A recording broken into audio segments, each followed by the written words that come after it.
మన దేశాన్ని డ్రగ్స్ ఏ విధంగా పట్టిపీడిస్తున్నాయో ప్రత్యేకించి చెప్పనక్కర్లేదు. ఎందుకంటే వీటిని ఈజీగా తయారు చేయొచ్చు కొన్ని కెమికల్స్‌ని వాడేసి. కొంత నిపుణత ఉంటే చాలన్నమాట.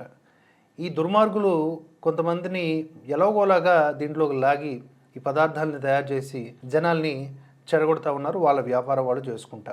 అయితే ఈ డ్రగ్స్‌ని తయారు చేయడానికి చాలా ఉపయోగపడేటటువంటి ఒక కెమికల్ ఉంది. దాని మీద ఇప్పుడు కేంద్రం చర్యలు తీసుకుంటోంది. అంటే టోటల్‌గా ఆ కెమికల్ ఇంకెక్కడ దొరకకుండా మొత్తం దాని అమ్మకం గానీ, కొనుగోలు గానీ మొత్తం నియంత్రణ తన పరిధిలోకి తెచ్చుకుంది. కేంద్రం తీసుకున్నటువంటి తాజా నిర్ణయం ఇది. డ్రగ్స్ మాఫియా మీద ఇదొక దెబ్బని చెప్పుకోవచ్చు. యువతను నిర్వీర్యం చేస్తున్నటువంటి మియావ్ మ్యావ్ ఆ సింథటిక్ డ్రగ్ ఏదైతే ఉందో దాని తయారీని అడ్డుకునేందుకు అందులో వాడేటటువంటి ప్రధాన రసాయనం మీద ఆంక్షలు విధించింది.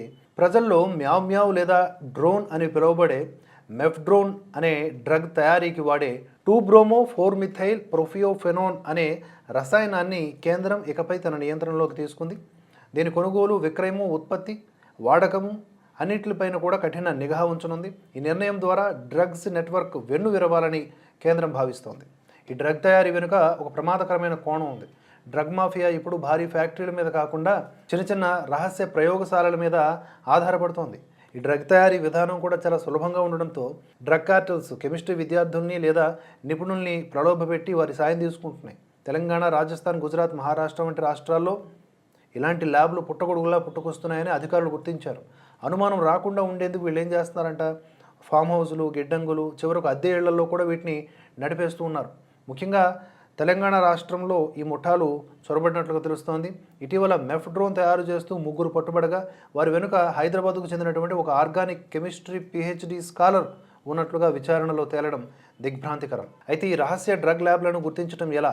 ఇందులో మన బాధ్యత కూడా ఉంది గుర్తించడానికి. అందుకనే చెప్తూ ఉన్నా, నార్కోటిక్స్ కంట్రోల్ బ్యూరో సామాన్య ప్రజల కోసం కొన్ని సూచనల్ని చేసింది. ఇంటి కిటికీలు ఎప్పుడూ కూడా మూసి ఉండటం లేదా నల్లటి ఫిల్మ్ అంటించి ఉండటం, పరిసరాల్లో వింతైన కెమికల్ వాసన రావటం, ఇంట్లో కరెంటు వాడకం అసాధారణంగా పెరగడం, చెత్తలో గ్లౌజులు, ప్లాస్టిక్ డబ్బాలు, టెస్ట్ ట్యూబ్స్ వంటివి ఎక్కువగా కనిపించటం, ఇవన్నీ కూడా మనం గమనించాల్సినవి. ఒకవేళ అలాంటి అనుమానాస్పదమైనటువంటి విషయాలు కనిపిస్తే పోలీసులు చెప్పండి. మ్యావ్ మ్యావ్ అనేది పౌడర్ లేదా స్ఫటికాల రూపంలో ఉంటుంది.